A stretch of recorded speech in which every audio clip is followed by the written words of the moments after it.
So do I come in the first time with them, or do I come in on the retreat? Come in the first time.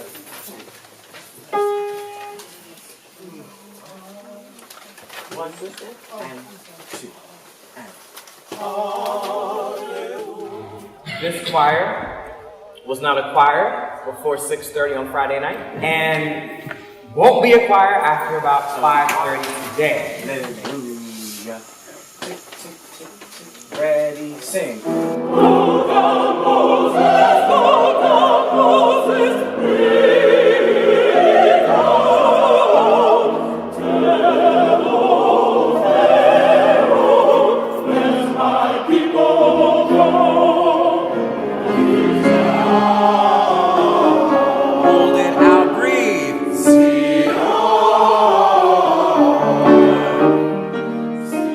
Spirituals is the earliest form of American music, and from the spiritual comes gospel, and comes jazz, and comes R&B. The spiritual is the grandfather, so to speak, the patriarch of the black music experience. Spirituals come out of slavery. They come from a people who at one time was oppressed. And they would sing as they worked to pass the time away. So the very, very first spirituals were used for that purpose, and also were used to relay secret messages. And I think anyone can sing a spiritual who has that understanding of that experience, even if not directly, can empathize and sympathize with the experience of those who sang these spirituals during those times. All right, so let's speak the text a little bit. Sopranos, I'll give you a, oh, wasn't that a wide river? All right, sopranos, and go.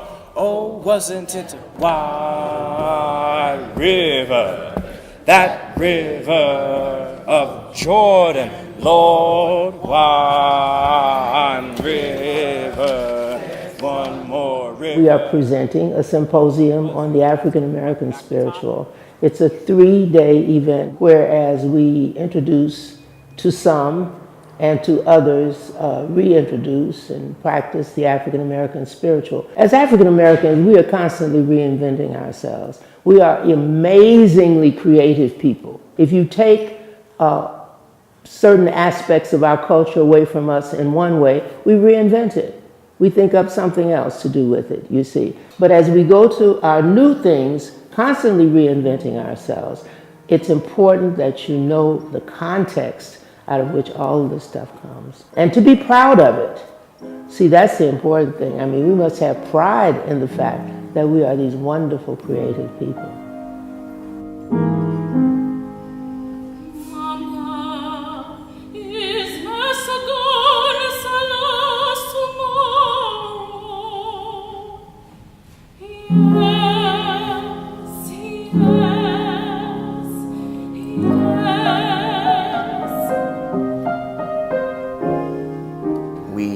Oftentimes find it hard to perform the spiritual because of what it represents.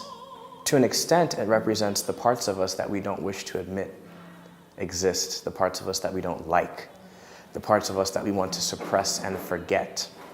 And every time you perform a spiritual, you are embodying an experience that is a hard pill to swallow.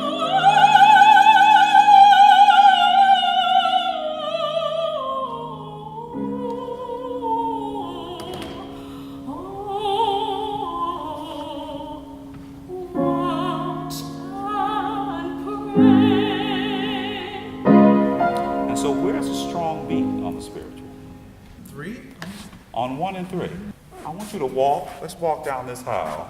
Just give him a pulse. Sinner, please don't let Sinner, please don't let this harvest pass. Sinner, please don't let this harvest pass.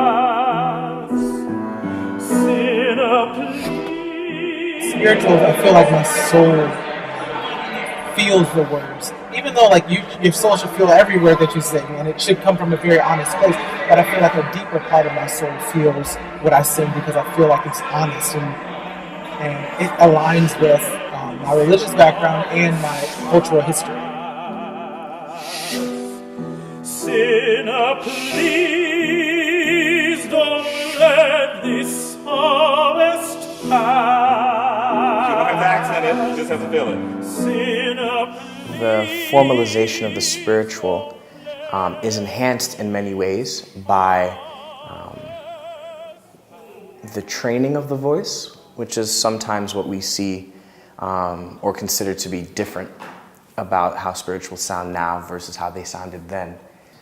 And ultimately, when delivering or ministering these spirituals, it is not so much about how formal or how trained I believe it is. It's more so how you choose to tell the story and how you choose to emote.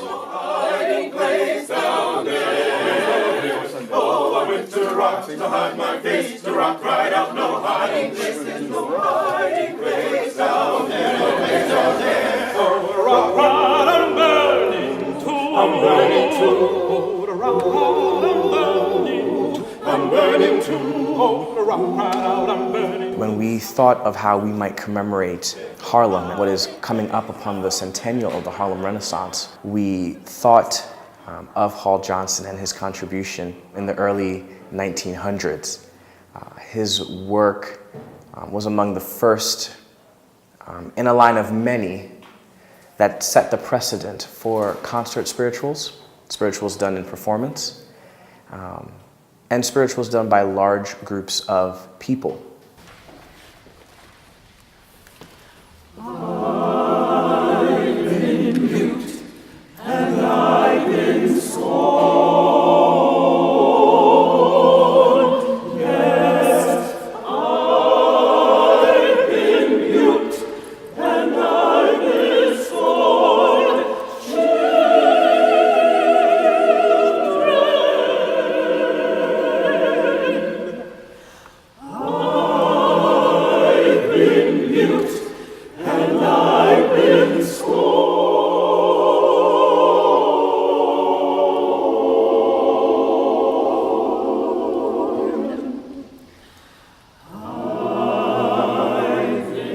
The world of American music would not be the same without the contributions of African Americans and of the Negro spiritual. This is American, this is traditional American music. At the heart of who we are is this music birthed from this experience. So I think it's important not only to have it in Harlem, I think it's important to have everywhere. This is our culture as we pass it on from one generation to the next, yes.